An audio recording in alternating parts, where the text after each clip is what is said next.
Hey everybody, this is Bryan back here in a video, your WWE Shop Champion. And this is going to be a little bit of a different video because this channel isn't about two things. Recently, for probably the past month, I've been doing two things. Unboxings, predictions, that's it. Watch them and then leave. I mean, that's pretty much it.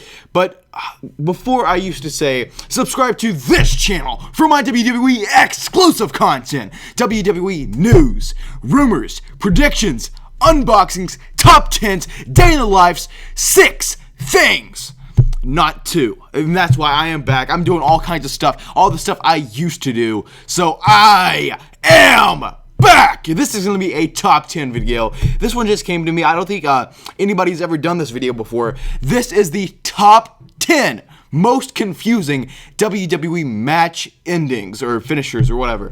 I couldn't do, this isn't actually a top 10, this is a top 8, so I might have to change the title. This is a top 8, I could only come up with 8, I couldn't really come up with any. I know I'm missing a lot of great matches, great match endings, or confusing match endings that I couldn't think of, but these are some I watched. I think only 2 of these I couldn't see live because, you know, I wasn't alive yet, but I think 5 of these I did watch live. I actually paid the $50 to watch the pay-per-view. I think all these are for pay-per-views, and one, as for this ticket, I was actually there. So, ladies and gentlemen, we're going to get right into this with number 8. Number 8 is the match I was actually there for. Over the Limit 2012 or 2012. I guess I'm supposed to say it like that. I sat floor 7, row 3, seat 6. I think PNC Arena. I think they changed the seating chart since then.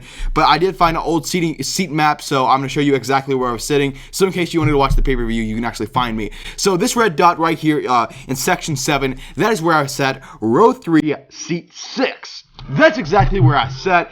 And I was there for this confusing match ending. We have CM Punk, the WWE Champion, versus Daniel Bryan for the WWE Championship. The winner of this match was CM Punk via a very weird or very confusing finish. And here's the actual ending.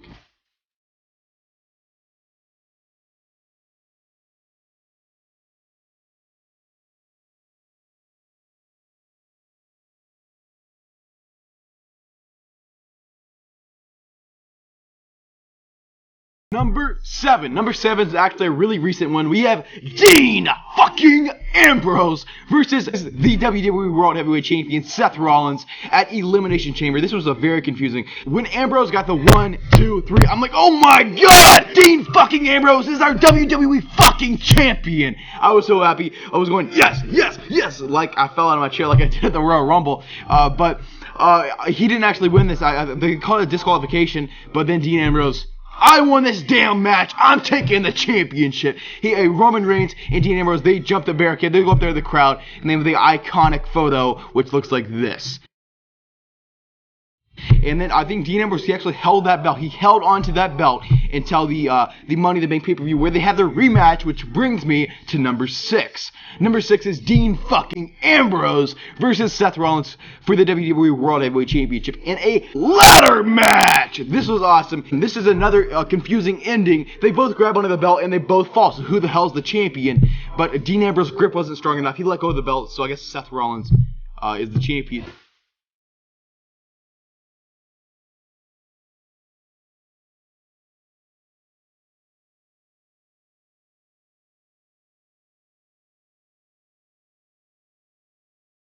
Number 4, we have Daniel Bryan, the yes guy, versus the WWE Champion, John Cena. This was at SummerSlam 2013, and get this, the special guest referee is none other than Triple H! And we have John Cena versus Daniel Bryan for the WWE Championship dream match, right? And it was an amazing match. This was probably one of my favorite matches of all time. When it's all said and done, Daniel Bryan beat I think it was like a 10-time world champion at the time. He beat the 10-time world champion, shocked the world. And then all of a sudden, confetti starts flying. He's doing the yes thing with the belt. And then all of a sudden, Randy Orton's music hits. He walks out, and then he just points at him, and then he turns back around. And then Triple H pedigrees Daniel Bryan. What? And then Randy Orton, Mr. Money in the Bank, cashes in his Money in the Bank briefcase and becomes the brand new WWE champion. Incredible. Confusing as hell, and I was like pissed hearing that whole thing.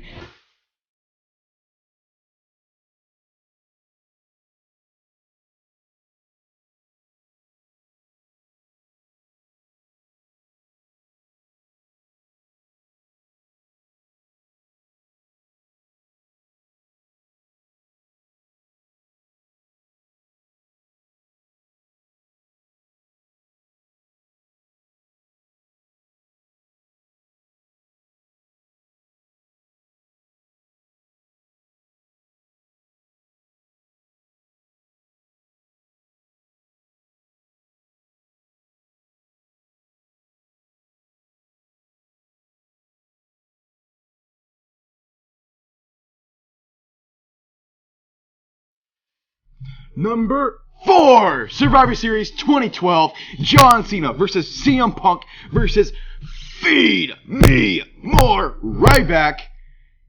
This is... No one remembers this match. The only thing anybody remembers about this pay-per-view is The Shield. The Shield debuts and attacks Ryback. That was incredible. I mean, when we look back at it now, where the Shield are 3 different individuals, Dean Ambrose, Roman Reigns, and Seth Rollins, when they debuted, like 3 months after they debuted, I still didn't know their names. I could probably name off all 3. I just couldn't point out who was who. But now I think every wrestling fan could point out who is who. But they debuted. This was an incredible moment when we look back on it right now. When we look back on it now, since we actually know everything, and maybe the Shield 2.0, maybe they'll get back together here, maybe this year or next year. That would be awesome. Number three, we have CM Punk versus Ryback for the WWE Championship inside Hell in a Cell. They had an awesome match. Then Ryback gets CM Punk up on his shoulders, ready for the shell shock, and then the referee, also known as Brad Maddox, gives the low blow.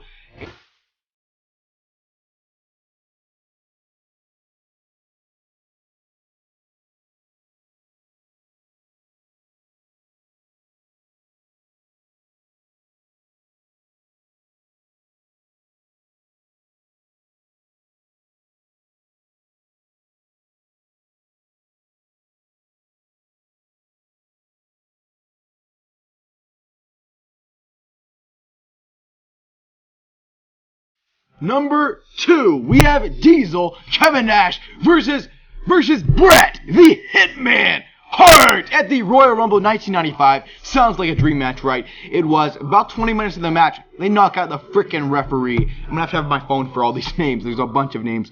So, and then out of nowhere, Shawn Michaels, he runs in the ring.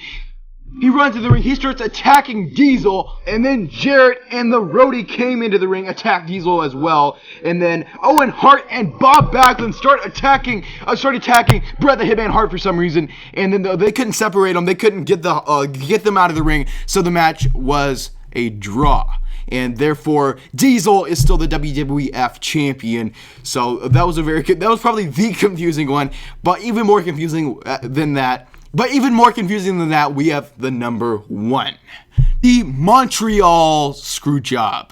I think every wrestling fan knows what this is. I think probably some people that were never wrestling fans know what this is. Because you go on Google and you type in Montreal, the next suggested word is Screwjob. So the Montreal Screwjob was just horrible. We had Bret the Hitman Hart versus Shawn Michaels for the WWF Championship in Montreal, Canada. A Survivor Series 1997. Look, it sounds awesome, doesn't it? They had an awesome match, and then Shawn Michaels gets Bret Hart into Bret Hart's main move, the sharpshooter, and then the referee calls for the bell, and Bret Hart, you watch the footage a million times, Bret Hart never taps out. Never. This was the Montreal Screwjob. This was all set up by Vince McMahon. This was Vince McMahon's whole plan, because Bret Hart was going to WCW, and Bret Hart had to lose the championship some way. Bret Hart didn't want to lose it in his home country. He didn't want to lose it in Montreal. He said, I'll drop it the next night at Raw, but that wasn't good enough for Vince McMahon. Vince McMahon came up with this plan for Shawn Michaels and the referee to screw Bret Hart. After that, after Bret Hart lost the title, Bret Hart went ballistic. He destroyed everything ringside. I think one of the main things that people remember is Bret Hart spitting in the bosses in Vince McMahon's face. A lot of people never thought Bret Hart would step into a WWE ring again, but he did. His rematch and his vengeance on Vince McMahon at WrestleMania. If you thought I missed one that should be on this list, go ahead and leave it in the comments section down below. And guys, if you enjoyed this top 8 most confusing match endings, please give it a thumbs up. And this is your WWE Shop Champion saying, I will see you guys in the next video.